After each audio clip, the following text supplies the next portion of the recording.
out to, valued and involved, just like any other community, and to my mind, more than most. Because young people have an innate desire and capacity to think about what the world could be like and to challenge the status quo. And any system needs strong elements asking, well, are you sure about this? Or why has it always been done this way? And can we do it differently next time? That push that you provided within the Liberal Party as I was rebuilding it, and you certainly provided within our federal elections as it was going on, brought us to where we are today. And for that, I and all of Canada of all ages are deeply grateful. Merci beaucoup.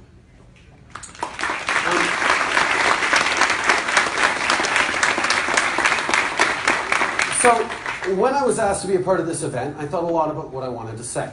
I thought we could talk about the importance of getting young people engaged in the political process, but I know you guys know how important that is because you're here in this room. I wanted to talk about how grassroots movements can be amazing catalysts for change, but again, I'm a fairly open book with that particular approach. So what I decided to talk with you about today is, first of all, to present myself to you not as the Prime Minister, but as the Minister for Youth, which is the portfolio I assigned myself, by the way. I get to do that when I'm Prime Minister. I wanted to take that extra responsibility because the challenges that young people face have always been important to me, whether as a teacher or a volunteer or as a politician. Youth issues are Canada's issues. There's no separating the two. So I know that when people are cynical about politics, both young and old, they tend to have the same complaint. They say politicians are all talk and no action. Well, this is a lecture and Q&A format, which means I'm going to have to do some talking. But what I want to focus on today are the actions that our government is taking to invest in Canada's youth. Specifically, I want to touch on empowering young Canadians, on what we're doing to help young Canadians get good jobs and work experience, and on the importance of equality and inclusion. And at the end of my speech, I'm going to open it up and take as many questions as I can, which means I'm going to go through the discipline of shortening my answers. And anyone who's seen me speak before knows that I can go on a little bit. I know, shocking for a politician. So we'll try and compress my answers to, I'm sure, the many questions that you all have to put forward. Alors, je n'ai pas de doute que les jeunes Canadiens s'intéressent à la politique. On le voit ici aujourd'hui et on l'a vu le jour du scrutin. Statistique Canada a constaté que lors de la dernière élection, la proportion des jeunes de 18 à 24 ans qui sont allés voter était de 12% supérieure à la précédente élection. Ce pourcentage pourrait être encore plus élevé la prochaine fois si nous nous assurons que les jeunes se sentent impliqués et engagés. À la prochaine élection, en 2019, 1,5 million de personnes pourront voter pour la toute première fois. Nous devons nous assurer que ces électeurs de demain, qui sont présentement au secondaire, puissent prendre part au processus des décisions.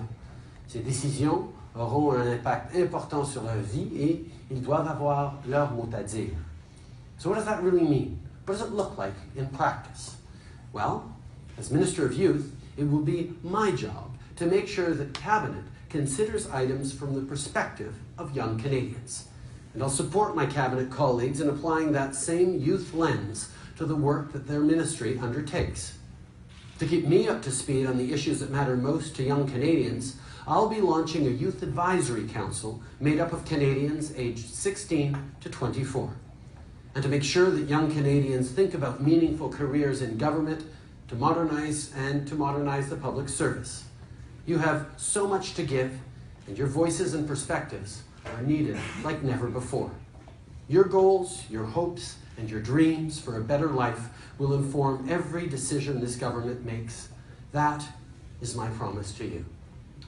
When it comes to getting good jobs and work experience, there's a familiar refrain amongst young people.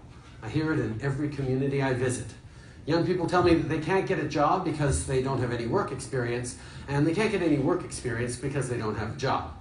It's a vicious circle, and our new government is taking steps to help break it. We're establishing an expert panel on youth employment to assess the barriers that vulnerable youth face in finding and keeping jobs. We need to better understand your challenges. At the same time, we know you need help now, not months or years from now. That's why last month's budget included real measures to address youth unemployment and underemployment, and real help for young people seeking their first jobs. That work starts in the classroom. To start, we're investing in actual classrooms. Over the next 3 years, we'll be investing $2 billion in labs and buildings on college and university campuses. But perhaps more important, we're investing in students so that when young people go off to school, they can afford to stay in school. In Canada, every young person should have the opportunity to go to university or college. It shouldn't matter where you were born or how much money your parents make. We took real steps towards making that a reality with Budget 2016. Nous verserons jusqu'à 1 000 $ de plus par année aux étudiants postsecondaires qui viennent de familles à faible et à moyen revenu dans le cadre du programme canadien des bourses aux étudiants. Cela veut dire que 360 000 étudiants auront plus d'argent dans leur poche à chaque année. Notre budget prévoit aussi plus d'aide pour les nouveaux diplômés. Dès la fin de cet exercice financier, les étudiants qui obtiennent leur diplôme collégial ou universitaire n'auront pas à rembourser leurs prêts étudiants avant de gagner au moins 25 000 $ par année.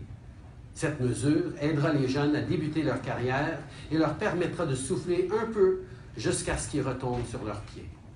Nous aiderons aussi les jeunes en faisant de nouveaux investissements importants dans la formation professionnelle. Avant, le gouvernement du Canada dépensait 330 millions de dollars par année dans l'emploi des jeunes. Cette année, nous investirons presque le double. C'est seulement quelques-unes des mesures prévues pour aider les étudiants et les nouveaux travailleurs à trouver un travail à la hauteur de leurs attentes et bien rémunéré. Investing in young Canadians is a smart bet. I'm confident of that because I've seen what you're all capable of. I'm reminded almost daily of your unparalleled empathy for others and your genuine commitment to equality and inclusion. I have often said that Canada is a country that is strong not in spite of our differences, but because of them.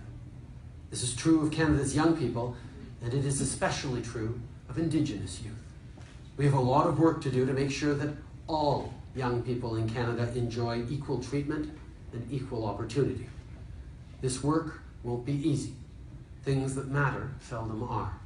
But I'm confident that if Canada and its Indigenous partners work together on a nation-to-nation basis, we can and we will ensure that Indigenous youth have a strong voice in shaping their futures. For our part, the government will invest $2.6 billion over the next 5 years in primary and secondary education on reserves to help First Nations students learn and succeed. Every child deserves a quality education. Equality and inclusion matter, no matter your background, no matter where you live. These are the principles that will guide the decisions we make as a government. Quand je vois les étudiants ici aujourd'hui, je suis fier, confiant et franchement, ça me rassure. Notre pays n'a jamais connu une génération plus éduquée, plus branchée, plus diversifiée que la vôtre.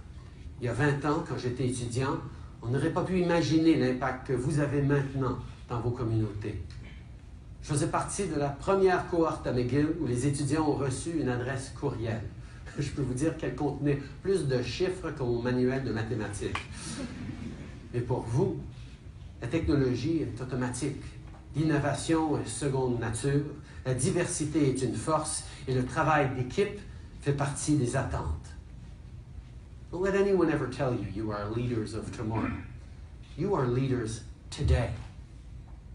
What you do, what you say, and the choices you make have the power to change your communities, to change the future, to change the world. Young people have long demanded more from their elected representatives, and I'm here to tell you that our government expects more of each of you. We need your help. Tell us your concerns.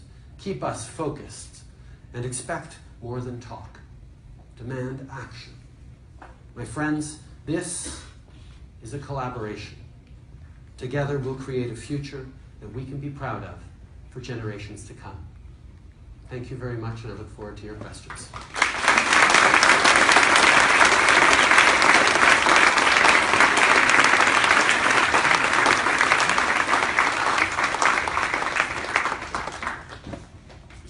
got the first question? There we go. That's it. Got a mic right there. Take this. Okay. See, your first mistake, you actually handed him the mic. Oh, go on. You pulled out 3 sheets of paper, so I was like, no, I'm kidding. Sir, he's one of our students. You better be good. Yeah, no, and he's a football player, so be nice to him. Another one of the games. My name is Rashid Sabella, and it's an honor. My question is, in today's society, millennials are using social media at an alarming rate, as you probably know. Seeing as this is about youth engagement and especially child engagement, how would you combat the rampant cynicism and political apathy that is apparent on social media today to foster greater youth engagement in politics? And, can I get a selfie after? Well, first of all, I think social media is a good thing. I think social media is a tool amongst any other things. And as I said to people asking me about social media and politics, social media doesn't replace anything else you have to do in politics.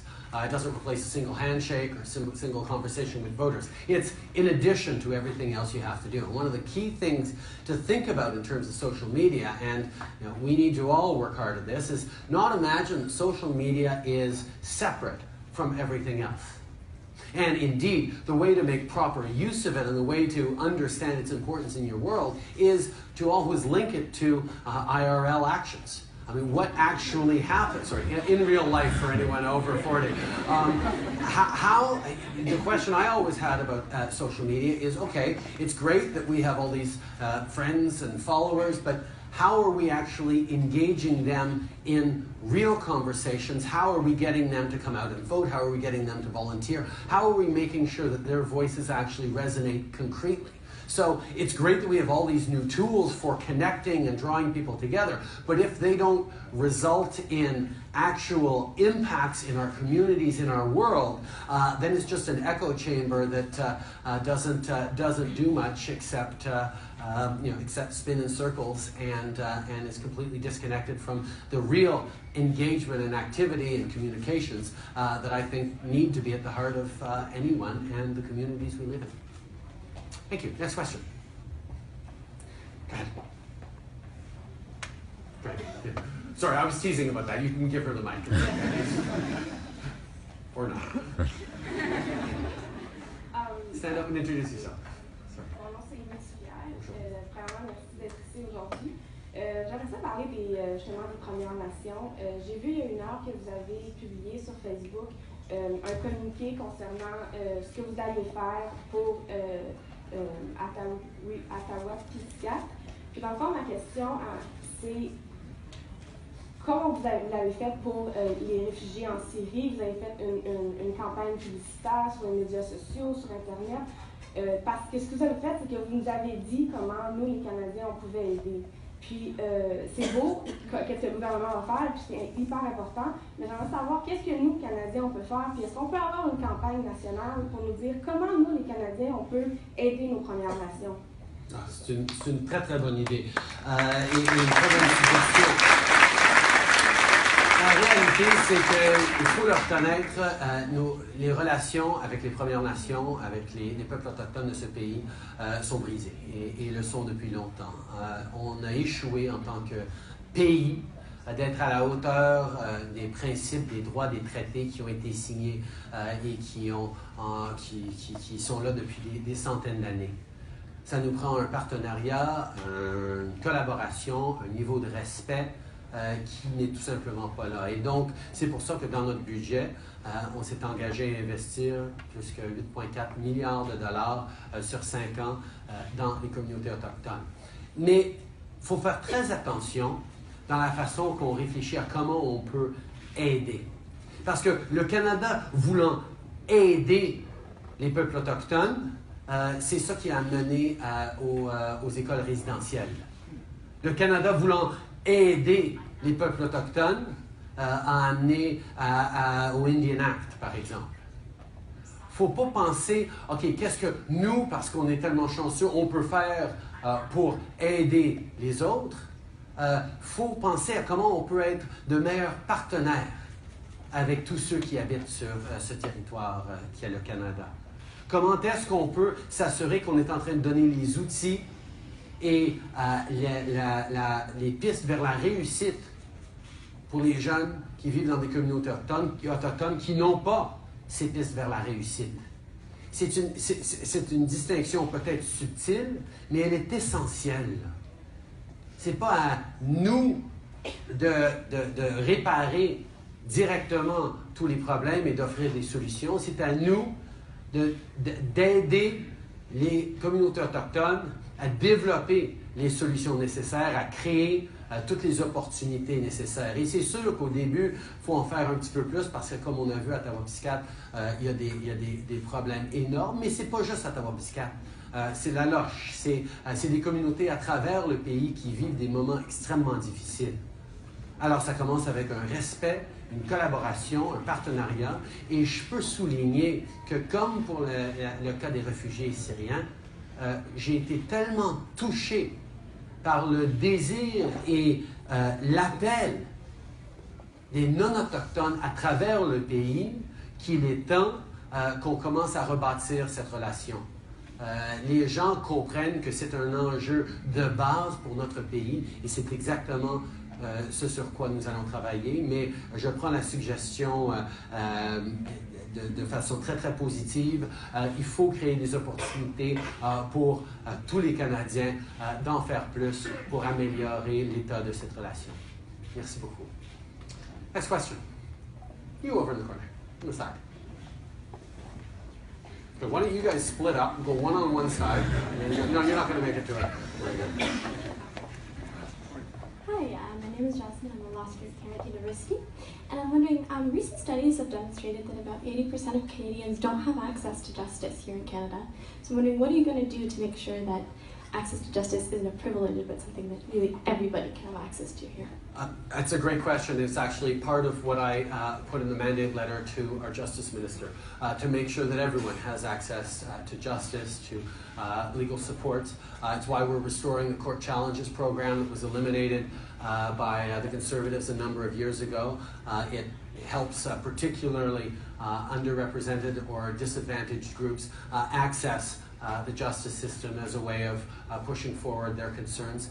We have a lot more to do. We're working with the provinces to make sure that robust systems of legal aid are available right across the country. But it's exactly something that I asked our Minister of Justice, Jody Wilson-Raybould, to take the lead on, and she'll have solutions coming forward in the coming weeks and months.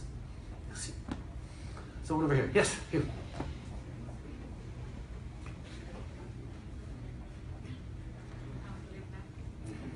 Jean-Michel Boudreau, je voulais savoir, à titre de jeune employé de l'État, comment vous alliez faire pour revaloriser la fonction publique auprès de la jeune génération, puis lui donner tous les outils nécessaires pour faire en sorte que les Canadiens soient bien servis par une fonction publique forte et conséquente.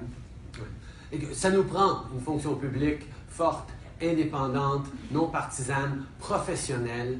Ça fait trop longtemps qu'on avait un gouvernement qui disait à la fonction publique les solutions qu'il voulait qu'on implante. Pour moi, le gouvernement se doit de dire à la fonction publique, voici l'objectif qu'on veut atteindre. Est-ce que vous pouvez trouver les programmes, les solutions pour pouvoir atteindre ces objectifs de la bonne façon? C'est une question d'impliquer l'intelligence, l'éducation, le bien vouloir de servir de dizaines de milliers de personnes à travers Ottawa, à travers le pays, pour justement mieux servir les Canadiens.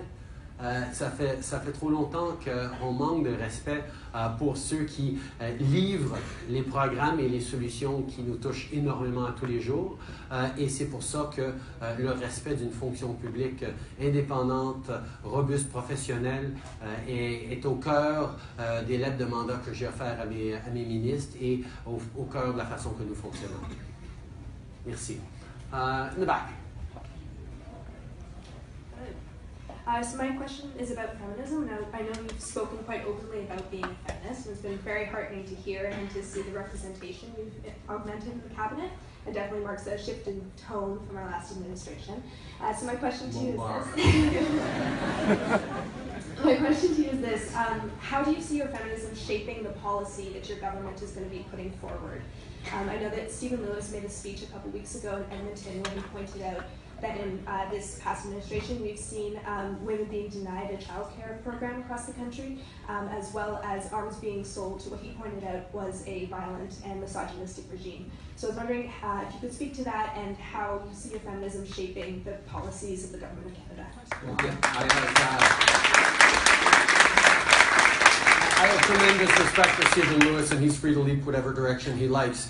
But the fact of the matter is that we have worked very, very hard to demonstrate that feminism is something that we all have to be concerned with, not just men, not just women. Men need to be involved as well, and every decision that a government takes should involve a gender lens. We should be making sure that the decisions we're taking are going to have positive impacts for everyone, for diversity, for minorities, but specifically for women. Because for all the great talk that we've been able to put forward as Canada getting it and being feminists on the world stage, as I said at the UN just a few weeks ago, Canada is one of the worst countries in our categories for pay equity. We still have an awfully long way to go to make sure that women are paid the same as men for similar work. And that's something that we have to be very, very conscious of. We have to understand that it touches a broad range of issues, from labor relations to international relations, how we stand, how we defend the principles that are near and dear to us, how we raise our families and our communities is extremely important.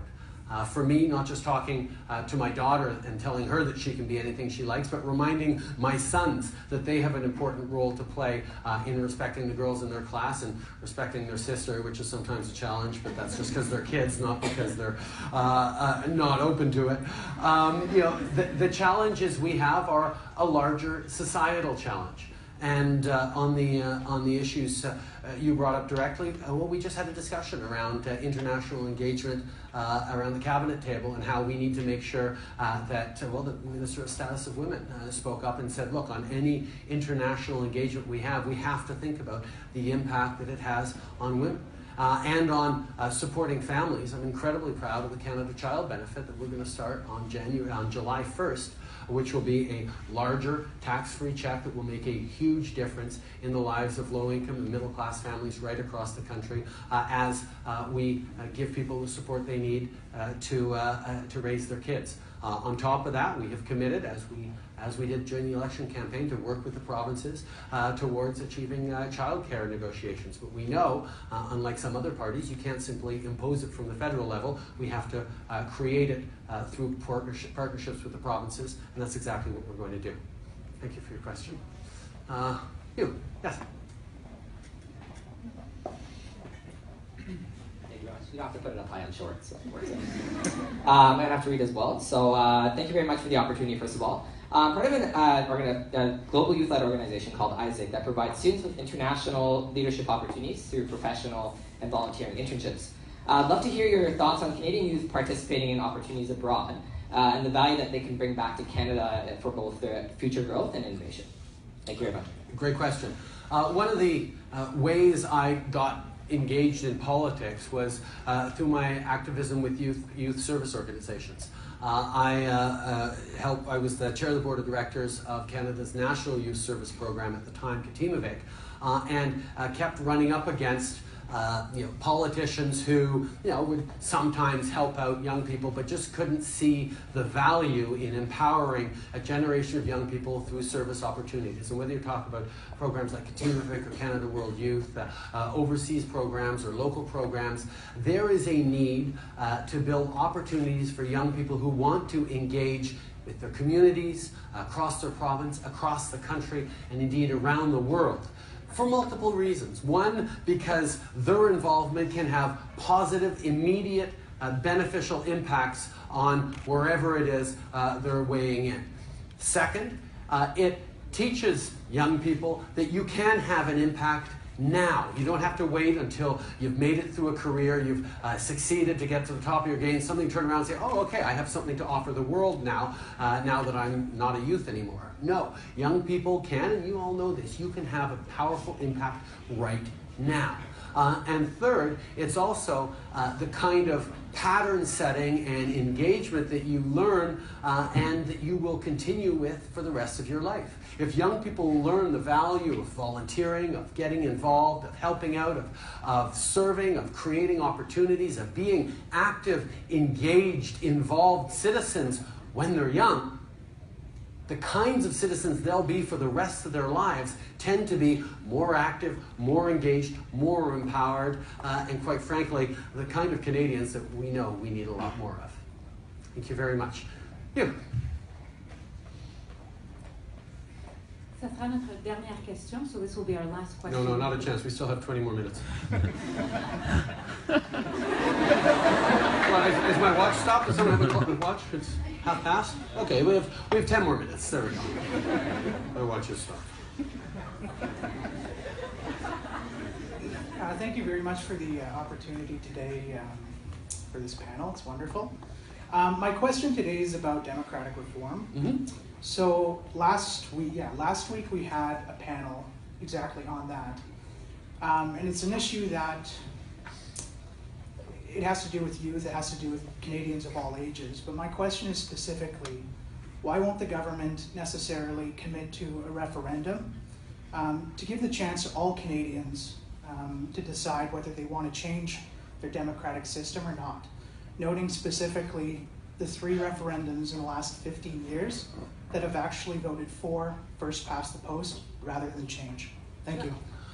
We put forward a very clear platform that said this will be the last election held under the first past the post system.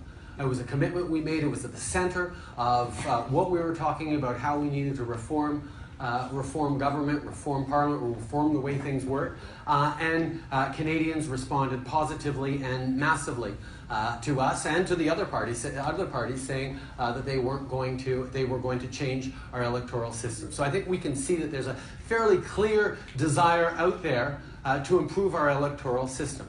And I'm very aware that the current electoral system worked out pretty good for me this time. That's certainly something that would be tempting to sort of say, oh, you know what, it's too complicated. If I wanted to do that, then there'd be all sorts of push and motivation for me not to follow up on that. Except I believe fundamentally that we can do better. We can have an electoral system that does a better job of reflecting the concerns, the voices of Canadians from coast to coast to coast, and give us a better level of governance. Quite frankly, political parties shouldn't be able to appeal to narrow constituencies and suddenly wield enough power to run the entire country. And a lot of people I've talked to have said, oh yes, we really, really wanted electoral reform because we had to get rid of Stephen Harper, but now we have a government that we sort of like, so electoral reform just doesn't seem as much of a priority anymore. Well, it's a priority to me. It's a priority to a lot of Canadians who say, you know what, we need to make sure that going forward, we have the best possible electoral system. One that values Canadian voices, one that creates good governments, one that makes sure that people can and feel involved in the political process, that they don't have to make impossible choices between options they don't like, that we are able to create the kind of governance that we need in this country. And many of the people, and I'm not accusing you directly, sir, who propose the absolutely we need a referendum, well, they know that the fact is that referendums are a pretty good way of not getting any electoral reform. So we are open to all sorts of different options, and that's why we're engaging in consultations, we're involving Canadians, we're talking about the values that underpin how we choose our governments, how we choose the kind of future that we want and need for ourselves and for our fellow citizens. So I'm looking forward to robust debates on this type versus that type. I'm looking forward to digging into the values underpinning the different choices and the different positionings. I mean, there's a few clear questions we can ask. Is it better to create diversity of voices by making as many different political parties as possible, so that in the House of Commons there are all sorts of different perspectives reflected. That's one way of having diversity in the House of Commons. Another way of doing it is to make sure that parties that reach out themselves to fold in a broad diversity of voices and perspectives within their party get rewarded as well. So there's all sorts of different approaches to achieve the same things we all want, which is that citizens' input can be valued, that MPs do a good job of representing the people who elected them and the people who didn't elect them, but they have a responsibility to speak for nonetheless. And in general, this is my own preference, but I made it very clear in the last election, rewarding people who reach out to broad communities and look to actually find common ground with different people of different ideologies and different perspectives, rather than highlighting differences and distinctions between them. But this is the kind of conversation we should be having about the kind of voting future we want. It shouldn't be, oh, this model is best because it'll help this party, or that model is best because it'll help that party. Who knows what a changed model will actually have in terms of help or non-help? I mean, if your vote, you could guarantee that a vote for the Green Party wasn't going to help the party you didn't want to stay in power, how many more people would vote Green, would have voted Green in the last election? If you knew it wasn't going to help Blue, would you have voted Green in the last election? Probably a whole bunch more people. So these are the kinds of questions we need to struggle with and think about in a responsible, mature way. And that's where the challenge is, because for so many different ideologies and political parties, they've hung their hat on a particular model which is going to be the right one or the wrong one, or this will be the end of our party, or this will be the permanent majorities for this party. Let's get away from that and realize that Canadians are pretty smart. And when they want a better government, they'll vote for a better government. When they want to change the government, they'll make whatever system they have in front of them work. And a good political party that has the right kind of platform or program for Canadians should be able to make any system work. So what system actually lines up our chances that we're going to have the best possible governance in the future? That's the conversation we need to have around electoral reform. And that's what I'm excited about having tasked our Minister of Democratic Reform, Mariam Monsef, to lead on last week when she presented here at iVote. Thank you very much. And maybe one or two more questions. Here we go. You, yes. Hi, my name is Lucy Urdan. I don't have a super specific question, but I was just hoping that you could expand on the assisted dying, not legislation, but topic that has been tabled, specifically the sort of sub-note that there should be an increase in research and focus on mental health and sort of premeditated decision. Advanced directives, yeah. We put forward a piece of legislation just last week that is going to be a significant and massive shift in Canada. As of June 6th, physician-assisted dying or medical assistance in dying will be legal in Canada. This is a big change. There are jurisdictions around the world that have done this, but for us to do this way marks a big shift for our society, for our communities, and it's going to take some getting used to, some understanding of all the implications. And there are a lot of people who've said, okay, we need to, there's all these issues we need to push forward on, and yes, there's issues around mature minors, should it be accessible for people under 18? There's issues of people suffering from only mental health issues, should they have access to it? There's the third issue of advanced directives. Can I right now say that if ever I get Alzheimer's and I'm no longer aware of my family members, that yes, I want to be, I want help and die.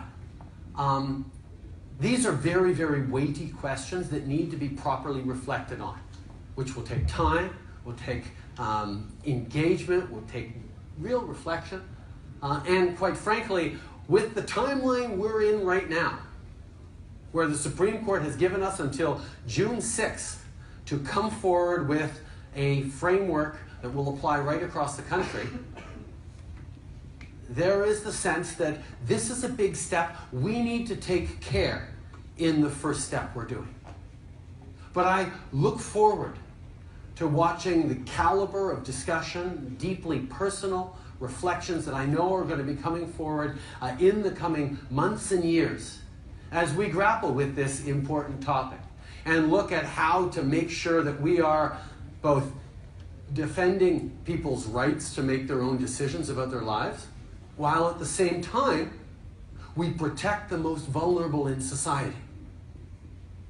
And that's why, even though there's some people who think we didn't jump far enough on this one forward, this is in itself a very big and important and consequential step for our society. And making sure that first step is solid, is thoughtful, is, quite frankly, what we heard in our consultations with Canadians that people are concerned with. So this is the first step. It's a big one. Some people thought it should have been bigger.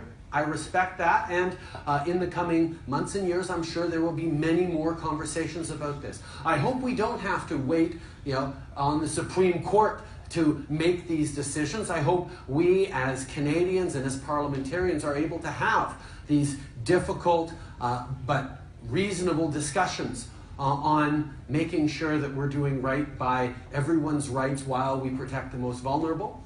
But I think we can be very, very comforted with the incredible, thoughtful, and responsible approach that the Minister of Justice and the Minister of Health put forward last week, and I'm extremely hopeful that people in parliamentary debate and in the Senate will reflect on how momentous this step is and take it one step at a time as we move forward in a responsible manner, because this is one of those things you can't undo once you've moved forward. So let's go forward responsibly, but let's make sure we keep moving forward in the right way.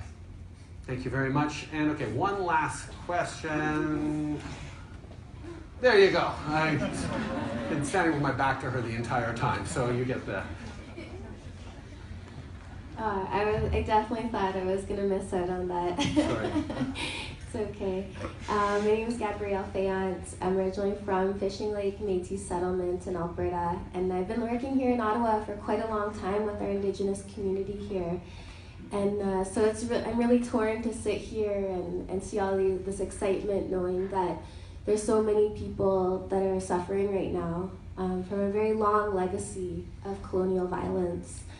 So my question to you is, there's been a lot of us young people leading our communities, and we've been having to do that because we haven't gotten support anywhere else. So we've had to take these initiatives on ourselves. So how will you make sure that the government doesn't create silos? And how will you make sure that young people like myself and young people leading our communities are supported so that we can help our brothers and sisters and our Two-Spirit and our queer folk? How will you make sure that that happens?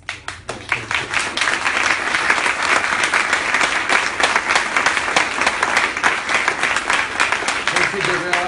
And of course, the easy answer is make sure we're empowering you to speak as loudly and clearly and as often as you have right here. Because when I meet young people from Indigenous communities like you, I am constantly encouraged and inspired by our capacity to work together to solve these challenges. But I know not to minimize the scale of these challenges, and I was just talking with our Minister of Indigenous Affairs, Carolyn Bennett, who just got back from a trip to Attawapiskat with Charlie Angus, the NDP MP, and they had an amazing time. One of the things that was really, really interesting for her was the conversations she had with the young people who obviously were extremely affected by the 11 attempted suicides on top of all the other actual suicides and the general challenges. And when Carolyn and Charlie sort of leaned in with them and said, okay, so what kinds of things are you asking for? What can we do to help and to support? The list of things they wanted weren't necessarily, oh, we need a fancy big new youth center, which is, of course, something that is needed. But it was much more, well, can we get a better grasp on our identity, on our culture, on our language? Can you help us with that? Can you help us learn how to, once again, fish and hunt and live off the land so we're in touch with who we are and who we've been for millennia? Can you help us get sort of CPR courses and get better resilience and better impact in terms of our education and how we care for each other? Can we get the tools to be ourselves empowered to create our communities, to contribute to our communities, to build our own future? And the answer, of course, is yes. Yes. And understanding that in some cases, there is a disconnect between the leadership of a community and the young people in a community. And being sensitive and cautious around how we work through that is really important. But making sure that we are understanding that listening to everyone in the community, the young people and the elders, along with the chief and the band council, making sure that everyone's voices resonate as we work to build a solution together is going to be absolutely essential. But when we think about movements like Idle No More, that was started from young activists and women who were not part of the power structures in their community, who said, we need to step forward and activate and engage. And that challenge is one that has been taken up right across the country, not just by Indigenous people, but by non-Indigenous folks right across the country. And that is where I think we are in such a wonderful starting place. We have a long road to walk together, and it's not just about money, and it's not just about nice words and partnership. It's about a lot of hard work that we have to do together.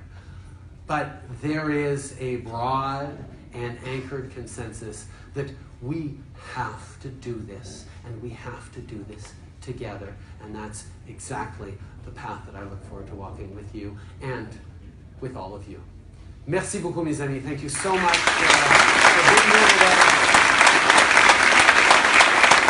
And I look forward to our next conversation.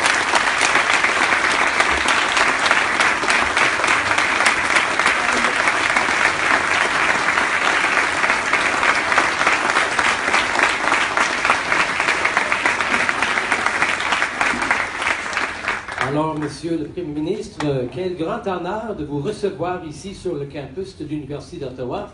Et je voudrais remercier certains, comme Kevin Page, titulaire de la chaire Jean-Luc Pépin, qui a contribué aujourd'hui, avec Sahir Khan, Hélène Gaspard, qui travaille avec, mais plus particulièrement les étudiants et les étudiantes de I Vote, Je Vote, qui ont travaillé sans relâche depuis vendredi passé pour préparer l'événement d'aujourd'hui. Alors, un grand merci.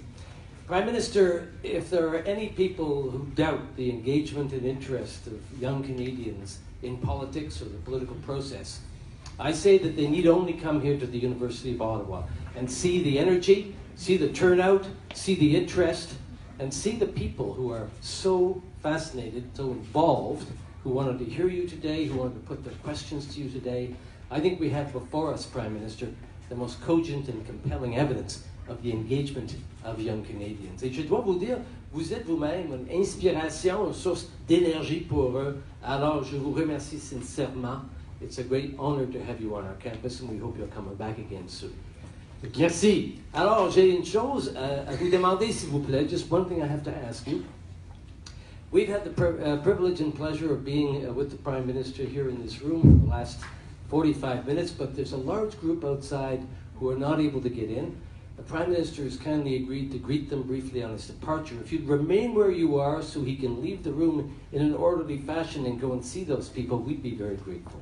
Is that okay with you, Prime Minister? That's okay with me. Terrific. Well, I will walk up the center here and say hi to people on either side. Good. Well, it's fine with me. Thank you so much.